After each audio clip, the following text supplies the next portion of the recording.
In integrated range management, we just finished discussion on grazing interactions with fire, which included how to use grazing to manage fire intensity and extent.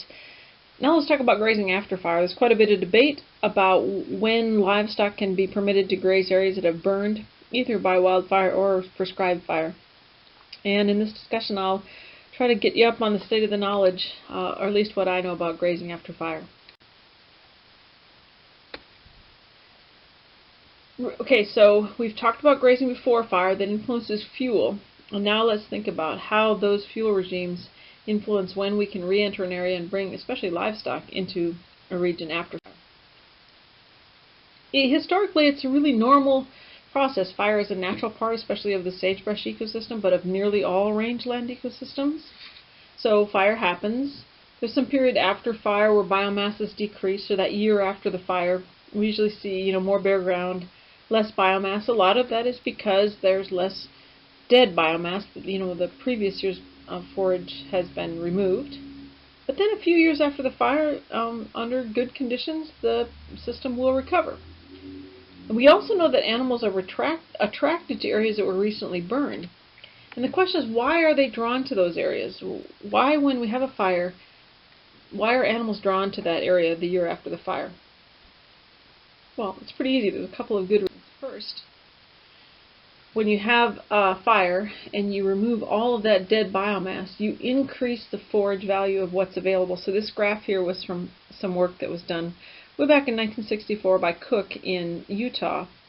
And all they showed that is if you had the hatch bars, which is the burned area, compared to an area that was unburned, and you went out and you clipped the vegetation, ran it to the lab and looked at crude protein, the burned area would have higher crude protein, whether you were talking about blue bunch wheatgrass, perennial grasses in general, or perennial forbs. And it's a pretty significant difference from, say, 8 to 11% or 8 to 10% crude protein. Those are pretty big differences because, sort of a moderate level of crude protein would be 8 or 9%. So if you can get crude protein levels up into the 11 or 12%, then that's a pretty significant increase. So one reason animals are drawn to areas after fire is because the dead material has been removed and the green material is more nutritious. So we have increased forage quality for 1 to 2 years after a fire. We also have increased forage quantity after the fire in shrub systems. So I want to qualify that.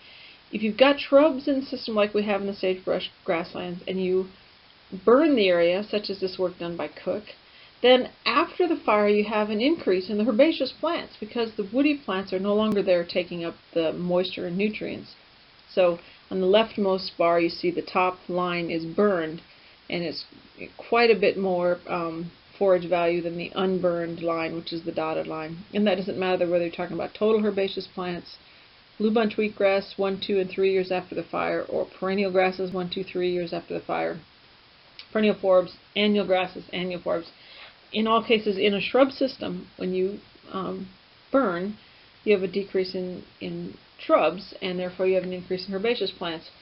So this is why historically ranchers promoted fire on range ecosystems, and also did a lot of spraying and mulching and mowing, because if you remove the shrubs, the available nutrients will be converted into herbaceous plants, which animals can eat. So it's no surprise. Here's a kind of a little different way to look at it. This was a study that was done out of the U.S. Sheep Experiment Station in Du Bois, Idaho. And if you look at 100%, that dotted line right across the top, that is an area that had, this graph expresses the amount of vegetation from 100%, which was the year before the fire. So they measured vegetation. There was a fire in 1937, and then they're looking at the change in vegetation up to 1966, and always expressed as a level of pre-fire. So in 1936 they measured vegetation. After the fire, everything went down, because that year after the fire all the plants are still becoming reestablished. So they're reestablishing from their root crowns and trying to put biomass on. So maybe there was something to do with that year in precipitation, but largely we see a decrease. Right the year after the fire we often see a decrease. But then look at the 1939, the total grass, total forbs were very high. Total shrubs were low, so the shrubs are now in a recovery mode, so the overall vegetation was lower than it was before the fire, but that's primarily because there's less shrubs. They measured again in 1948, about 12 years after the fire. Lots of grass, lots of forbs, vegetation still about the same, and the total shrubs are still not recovering. In this case, this would have been a horsebrush and sagebrush, both three-tip sage and big sage. And it wasn't till after that 12 years after the fire, so more than 12 years after the fire, did the shrubs really start to take off and really start to contribute to the biomass. And as shrubs increased, total grasses and forbs decreased. So this is a really natural cycle in shrub systems, that the shrubs, when they're removed by fire, the herbaceous plants take over dominance for a while, and then the shrubs start to gain dominance, and they start to take the nutrients and the moisture, and they again reign dominance until a fire. So this is that natural cycle that we see in sagebrush systems, but also in many shrub systems throughout the world. Now let's think about how we might use this idea of patch burning, or burning certain areas of the landscape to attract animals to certain places. When I asked in the last exam how you might attract animals to the uplands, a few people mentioned that maybe using patch burning on the uplands might work to increase nutrients in an area and draw animals upland. So, could that be done? Could that happen? We know that animals use different patches throughout the landscape. Let's look at the feasibility of using patch burning to change landscape use by livestock. It was a really interesting study done out of Burns, Oregon, by David Ganskop. And what he did was he looked at the location of livestock on the Big Butte pasture, which is out at their Northern Great Basin Research Lab. And that purple area up in the upper left-hand corner is an area that was planned for burning. So before that area was burned, they looked at the location of cattle in that pasture. Well, no surprise. Cattle like the areas that are lower in elevation and that have water. So whenever those lines, those topo lines on the map are far apart, that means that it's a more level rolling area. And you can see that they didn't use the uplands hardly at all. These yellow marks on the map are locations from GPS collars that were put on the cattle. So no surprise, cattle like the gentle topography close to water, and they don't like to work up into the buttes, the really steep topography. So again, that purple area burned, and then what was the response of cattle locations in that pasture after the burn in 2005, the year after the burn? Well, wow. You can see that animals were really attracted to the area that had burned. So for all the reasons I just mentioned, livestock were really attracted to that area that had been burned. So could we use patch burning to change landscape use on pastures?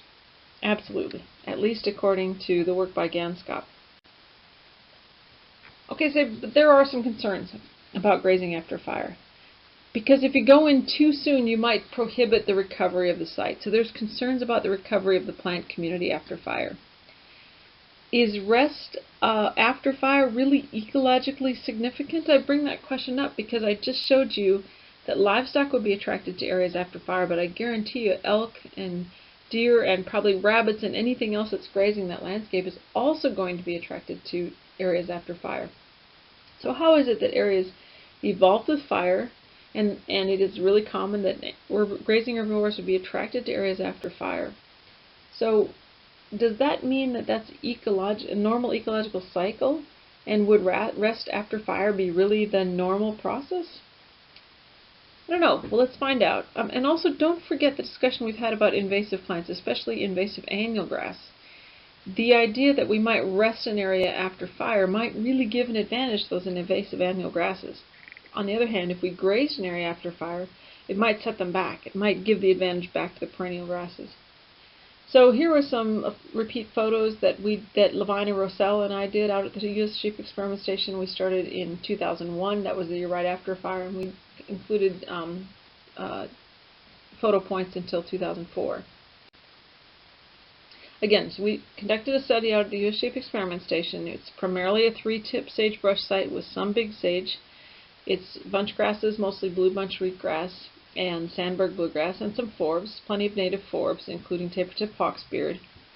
This is an area that receives winter snow and rain, and it's pretty low in precip, 8 to 10 inches per year. The study was conducted from 2001 to 2004, and I'm going to show you what we know about grazing after fire in this ecosystem. Okay, so in 2000 we were working at the sheep experiment station, and on July 31st, a fire came through. There was a lightning strike, and a fire came through, and you can see here some pictures of the fire raging on the hillside, and they did control it with aerially with drops from an airplane, fire retardant drops from an airplane. So it ended up to be 474 hectares, or about 800 acres, that burned total. What we did the following year was to examine the effect of spring and fall grazing by sheep 1, 2, and 3 years after the fire. So we wanted to know, should we delay grazing after fire, or should we graze right away after the fire? So we looked at sagebrush recruitment, we looked at the abundance of annual grasses, and we looked at the persistence of native forbs and grasses. The grazing treatments were set up in this way. We grazed in the fall 1, 2, and 3 years after the fire. Some pastures were grazed in that way. Other pastures were grazed in the fall 2 and 3 years after the fire. Some pastures were grazed in the fall 3 years after the fire, and then we had spring 2 and 3 years after the fire, spring 3 years after the fire, and then no grazing controls.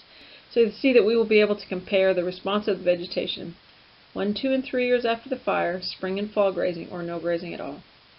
This required 24 small paddocks be created in this area, and each treatment was replicated 4 times, so it was quite a lot of fencing we did to pull off this research, but thanks to some great people that helped with the laying out the study and doing the fencing. Here's what we found.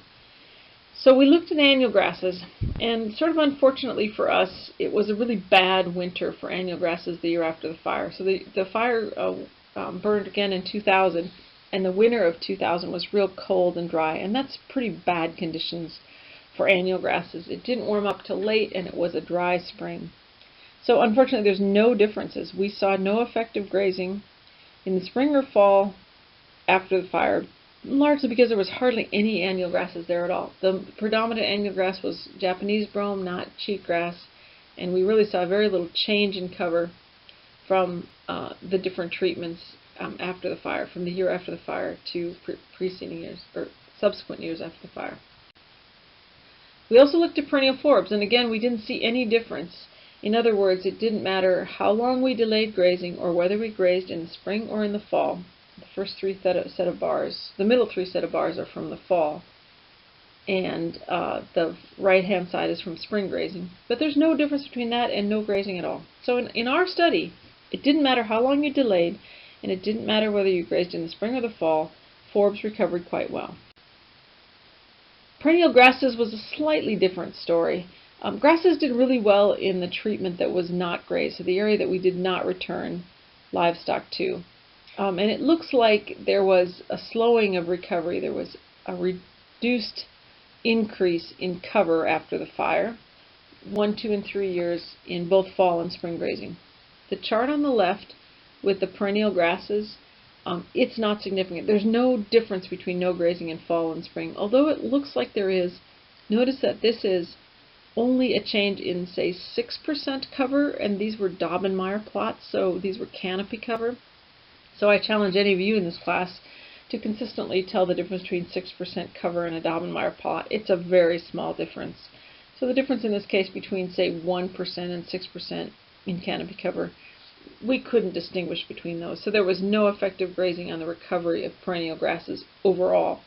However, when we looked at blue bunch wheatgrass, which was the dominant bunch grass and is an important one, we did see that the recovery rate, or the change in recovery after the fire, was greater in the no graze control than it was in the fall or the spring grazing. There was no difference between the seasons. It didn't matter whether we grazed in fall or spring. It also did not matter if we grazed 1, 2, or 3 years after the fire. But grazing after the fire did slow recovery. It didn't stop recovery. These are small differences, but we were able to measure a difference in slowing of recovery of blue bunch wheatgrass. It was hardly detectable, but it might be important. So whether to graze after the fire has some other implications. If you delay grazing after the fire, it depends on, the rate of recovery depends on, first, the pre-fire community. So if you know you had a healthy community going into the fire, there's a very good chance that the community will recover after the fire. As we talked about in the previous lecture, it also depends on the fire severity. If the fire is very hot and lasts a long time. It will kill the root buds. It'll kill the meristems at the root crown, and it could cause mortality of plants. I would argue that it also depends on the presence of invasive species. If you rest from grazing after fire, the main effect that could have is by promoting the weeds. The weeds are those ruderal plants that are really good at coming in after disturbance and taking up the soil moisture and nutrients. So by not grazing or resting after fire, you may be benefiting the weeds more than you're benefiting the native plants. It all depends on what the plant community looked like before and how susceptible it is to invasion. So just don't forget that that one implication of not grazing after fire is that you may benefit invasive species. Also, don't forget that there is a hardship on land managers and livestock owners. So don't take this decision lightly. If you are ever in the situation of needing to decide whether to return grazing to an area after fire, it comes with a lot of challenges for the land managers and owners, so don't take it lightly. One more point that has been brought up to me many times in my work with the Murphy Complex fire, which was in south central Idaho, is that if you remove grazing after the fire, you create a situation where the plants flourish, and you may be creating a large fuel load and a reason for subsequent fires. And there's some areas in that area in the region south of Twin Falls and Mountain Home, which is where the Murphy Complex fire burned. There's some areas there that have burned for a couple of years. Livestock were removed to allow for recovery. They created a bunch of biomass, which became fuel, so they burned again. So then livestock were delayed. The recovery of the system was promoted by removing livestock, so fuels grew up, and the fire in the area burned. So there's some areas I noted that have burned 4 times, and the delay of grazing was one of the things that people think has promoted the fuels in that system. So I don't know. It certainly seems to happen in some places. So think about the role of grazing that might be beneficial after the fire. Yes, we know that grazing causes herbivory, that it can have a physical impact which can be detrimental. It can also have deposition of seeds that can be detrimental, and it can transport seeds across the environment, which could be detrimental. On the other hand, those same forces could create opportunities in restoration. Herbivory could reduce competition from weeds, especially with annual grasses, because livestock really like those young annual grasses. It also could prepare the seedbed for new seedings, new plants. There's a good amount of research that shows that livestock grazing can be used as a force to plant new seeds. Could create opportunities for seed dispersal. There's some new research out that looks at feeding animals seeds, specialized seeds that have specialized coatings on them. They feed them to livestock, they pass the digestive tract, and when they're deposited in manure, in dung at the end, they become viable and can start new seeds. And they're also in an area or in a spot that has rich nutrients and organic matter. And also, animals have been used for transport across landscapes. We don't do it very strategically, but we know that seeds can be transported in the seeds and in the hooves, and maybe we could try to be more strategic about using livestock to distribute seeds across the environment and to distribute nutrients through deposition. So how long to wait after a fire? Well, it's a traditional classical range answer. It depends. It depends on what the community looked like before fire. It depends on whether you have invasive species. It depends on what the winter was like. It depends on what kind of livestock you have. It depends on what levels of utilization you're going to use. It depends on a lot. But the basic answer is there's not a lot of reason to just stop grazing after fire. There is some evidence that delaying grazing after fire will allow the promotion of native plants, but there's also evidence that delaying grazing after fire has no effect and could have some negative effects. So choose your poison. It really depends. It depends on your skill as a manager.